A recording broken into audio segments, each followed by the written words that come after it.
iOS 26 Beta 6 is here, and Apple just keeps polishing the future in small bursts. You're getting not one, but 6 fresh ticks on the classic reflection ringtone. Buoyant, Dreamer, yes, that one everyone's calling a bop, Pond, Pop, Reflected, and Surge, plus a brand new melody called Little Bird that'll have you unsilencing your phone just to feel fancy. On the visuals front, everything feels lighter and snappier. The entire system is soaked in Apple's liquid glass design.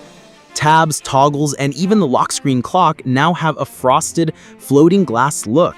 Even app animations got a makeover. They open faster with a slick little magic lamp bounce that feels like a mini trip into tomorrow.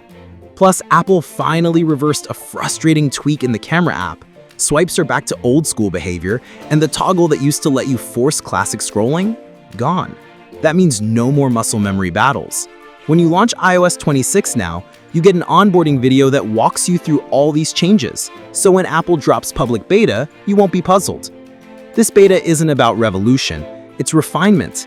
Faster, prettier, smoother. Things are finally feeling like the next-gen iPhone.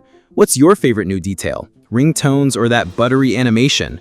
Drop your pick in the comments, hit like if your phone just got colder, and follow so you're the first to see when the public beta lands.